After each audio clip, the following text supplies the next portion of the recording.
నమస్తే శ్రీమాత్రే నమః శ్రీ గురుభ్యో నమః. మనకి ఖగోళ శాస్త్రంలో ఎప్పటికప్పుడు గ్రహాల మార్పులు జరుగుతూ ఉంటాయన్న విషయం మనకి తెలిసినదే. ఆ గ్రహాల మార్పు మనకి కొన్ని కొన్ని యోగాలను తెచ్చిపెడుతుంది అన్న విషయం కూడా మనకి ఈ పాటికి అందరికీ తెలిసిందే.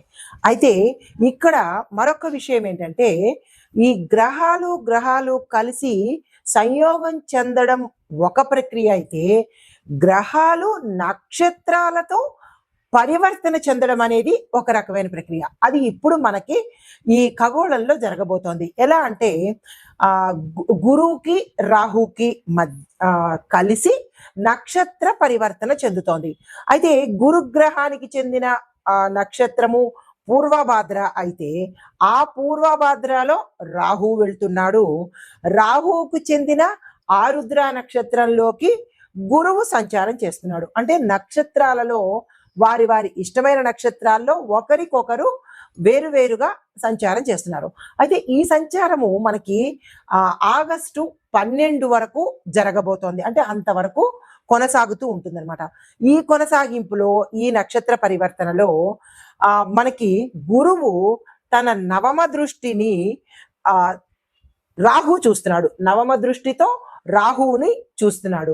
ఎప్పుడైతే ఈ నవమ దృష్టితో రాహువుని గురు చూశాడో, శుభ ఫలితాలను మనకి ద్వాదశ రాశుల వారికి ఇవ్వబోతున్నారు. అయితే ఎలాంటి ఫలితాలు ఇవ్వబోతున్నారు అంటే కనుక, వీళ్ళిద్దరి మధ్య జరిగే ఈ నక్షత్ర పరివర్తనకు రాహువు మీద గురు దృష్టి వల్ల ఈ 12 రాశుల్లో వాళ్ళకి ఆగస్టు 12 వరకు ఆకస్మిక ధనలాభాలు వస్తూ ఉంటాయి. ఇప్పుడు అప్పుడు అని కాదు, కానీ ఈ 12 రాశుల్లో ఉన్న వాళ్ళకందరికీ కూడా ఆకస్మిక ధన ప్రాప్తిని గురువు ఇవ్వబోతున్నాడు. దీంతో పాటు వారి యొక్క లైఫ్ స్టైల్ కూడా మార్పు చేర్పులు జరిగే అవకాశాలు కనబడుతోంది. ఇంకా మూడవది, స్వగృహ యోగము, సొంత ఇల్లు కొనుక్కునే అవకాశం కూడా ఈ గురువు ఇవ్వబోతున్నాడు. అంటే గురువు సంపదలకు, సౌఖ్యానికి, ఐశ్వర్యానికి, రాజయోగాలకు, ఇలాంటి వాటికి అధిపతి అన్నమాట.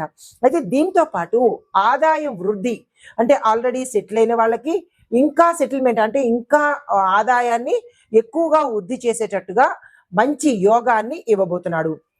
దీంతో పాటు ఏ రాశులకి ఎక్కువగా ఇవ్వబోతున్నాడు అంటే కనుక, అంటే 100 దగ్గర 150 ఇచ్చేటట్టుగా కొన్ని రాశులైతే, 100కి 125 130 అంత, అంటే చిన్న వేరియేషన్తో ఈ సమానమైన ఫలితాలని ఇవ్వబోతున్నాడు.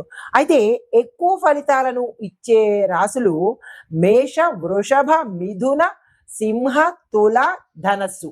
ఈ 6 రాశుల వాళ్ళకి జీవితంలో ఊహించలేనటువంటి మార్పులు, అది లైఫ్ స్టైల్లో కావచ్చు, ధనంలో కావచ్చు, లేదంటే వాళ్ళ స్టేటస్లో కావచ్చు, లేదంటే అన్ని రకాలుగా భూమి, గృహ, వస్తు, వాహన యోగాలు, ఇలాగా వాటి యొక్క, అంటే వారి యొక్క పనిచేసే దీనిని బట్టి, అంటే వారు ఉద్యోగ రంగంలో ఉంటే హై అండ్ ప్రమోషన్స్, రాజకీయ రంగంలో ఉంటే పేరు ప్రఖ్యాతులు, ఇలా వారి యొక్క స్థితిగతుల మీద విశేషమైన ప్రభావాన్ని చూపిస్తున్నాడు ఈ గురు రాహు యొక్క నక్షత్ర పరివర్తన మీద. తదుపరి రాశి తులారాశి. ఈ రాశిలో ఉండే వారికి భాగ్యస్థానంలో ఉన్న గురువుతో రాహు యొక్క నక్షత్ర పరివర్తన జరగడం వల్ల ఆస్తి లాభాలు, ఆదాయ వృద్ధి, ఆకస్మిక ధనప్రాప్తి, దీంతో పాటుగా ఏవైనా కోర్టు కేసుల్లో సక్సెస్ సాధించడము, విడాకుల కేసుల్లో మిమ్మల్ని ఇబ్బంది పెట్టే వాళ్లకు మీకు రిలీఫ్ పొందే అవకాశం కనబడ్డము, దీంతో పాటుగా విదేశీ వెళ్ళి, అంటే ఫారెన్ వెళ్ళి అక్కడ మీరు స్థిరపడేవి 100కి 150 పాళ్ళు కనబడుతోంది. దానికి సంబంధించిన ప్రయత్నాలు ఏవైనా ఈ సమయంలో చేసుకోవాలనుకుంటే కనుక తప్పనిసరిగా ప్రయత్నం చేయండి. గురుగ్రహం యొక్క అనుగ్రహానికి ఇది కరెక్ట్ సమయము. అది కూడా మనకి ఆగస్టు. అయితే విదేశాలు వెళ్ళి అక్కడ మీరు ఏదైనా ఉద్యోగం కోసం కావచ్చు, లేదా వ్యాపార నిమిత్తం కావచ్చు, లేదా చదువు కోసం కావచ్చు, ఇలాంటివి ఏవైనా గతంలో మీరు చేసి ఉంటే అవి ఇప్పుడు మీకు ఫలితాన్ని ఇవ్వడానికి, అనుకూలమైన ఫలితాలు వచ్చేందుకు ఎక్కువగా మార్గాలు కనిపిస్తున్నాయి, సూచనలు కనిపిస్తున్నాయి. దీంతో పాటుగా నిరుద్యోగులకు విదేశాల నుంచి ఆఫర్లు మీరు ప్రయత్నం చేయకపోయినా మీ ఫ్రెండ్స్ ద్వారానో, రిలేటివ్స్ ద్వారానో పలానా చోట పలానా కంట్రీలో మీకు జాబ్ ఉంది, నువ్వు వెళ్ళి అప్లై చేసుకో, వచ్చే అవకాశాలు ఎక్కువగా ఉన్నాయి అని కూడా మీకు చెప్పేందుకు ఇది మంచి సమయం. అలా వస్తాయి, దాన్ని మీరు వృధా చేసుకోకండి. వెంటనే అప్లై చేసుకోవడము, లేదా అక్కడ వాళ్ళతో మాట్లాడడము, ఒకవేళ అవకాశం ఉంది అంటే తక్షణమే వెళ్ళిపోయే ప్రయత్నాలు చేసుకోండి. అలాంటి అవకాశాలు మీకు మీ దగ్గర బంధువుల ద్వారా కావచ్చు, స్నేహితుల ద్వారా కావచ్చు, వచ్చే అవకాశాలు మాత్రం సూచనప్రాయంగా కనబడుతున్నాయి.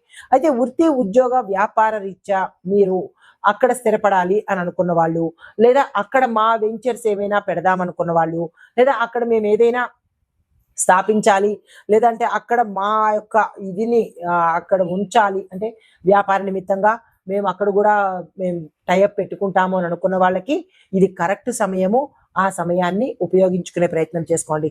అయితే సంతానానికి చూసినట్టయితే సంతానం కోసం ప్రయత్నం చేసే వాళ్ళకి అవ్వకపోయే అవకాశాలు కూడా కొంత ఎక్కువగా కనబడుతున్నాయి రాహు యొక్క దృష్టి వల్ల. కాబట్టి సంతానం కోసం ప్రయత్నాలు చేయకండి. గతంలో చేసే ప్రయత్నాలతో ఆగిపోండి. మళ్ళా ఆగస్టు 12 తర్వాతనే కనుక మీరు ప్రయత్నాలు చేస్తే సానుకూలంగా ఉండే అవకాశం కనబడుతోంది. ఈ రాశిలో ఉండే వారికి ఏవైనా సర్పదోషాలు కానీ, కాల సర్పదోషాలు కానీ, లేదా సర్పాలని చంపిన పాపాలు కానీ, అలాంటి మీ పూర్వీకులు ఎవరైనా చంపి ఉంటే కనుక దానికి సంబంధించిన ఫలితాలు కూడా ఈ రాశిలో ఉండే వాళ్ళు ఎక్కువగా అనుభవించవలసిన పరిస్థితి కనబడుతోంది. ప్రెగ్నెంట్ గా ఉన్న లేడీస్ కూడా కొంత ఇబ్బంది కలిగే అవకాశాలు కూడా ఎక్కువగా గోచరిస్తున్నాయి. జాగ్రత్తలు తీసుకునే ప్రయత్నం తప్పనిసరిగా తీసుకోండి. అయితే కొంతమందికి గుర్తింపు రాక, హోదా లేక మధ్యలోనే ఆగిపోవడము, లేదా గివప్ ఇచ్చేసి మాకు ఇంక ఇది వద్దు, నేను వేరే ఉద్యోగంలోకి పెడతాను, లేదా వేరే వ్యాపారం చేస్తాను, ఇలా ఏదో ఒకటి సంబంధం, నాకు వచ్చిన సంబంధం నాకు ఇది వద్దు, నచ్చలేదు, ఇలా ఏదో మీ మీ సమస్యకు సంబంధించినటువంటి ప్రయత్నాలలో వద్దు అనుకునే ప్రయత్నం ఏదైనా ఉంటే కనుక దాన్ని వద్దు అనుకోకండి. దాన్ని తీసుకునే ప్రయత్నం చేయండి, పోస్ట్ పోన్ చేయండి. ఇంకా కాదు మేము భరించలేము అని అనుకుంటే కనుక దాన్ని పోస్ట్ పోన్ చేసే ప్రయత్నం చేసుకోండి. ఆగస్టు 12 వరకు ఆగి ఆ తర్వాత మీరు ఏదైనా నిర్ణయం తీసుకున్నట్టే మంచిది. లేదంటే కనుక ఒక మంచి సమయాన్ని మీరు మిస్ అయ్యే అవకాశం కనబడుతోంది. ఈ విషయాల పట్ల ఈ రాహు, ఈ గురువు యొక్క దృష్టి వల్ల ఇబ్బందులు కొంత శాతమే ఉన్నప్పటికీ లాభాలు మాత్రం చాలా ఎక్కువ శాతంలో ఉన్నాయి. తొందరగా నిరాశ చెందే ప్రయత్నం ఈ రాశిలో ఉండేవాళ్ళు చేయకండి. మంచి ఫలితాలు పొందబోతున్నారు. నమస్తే.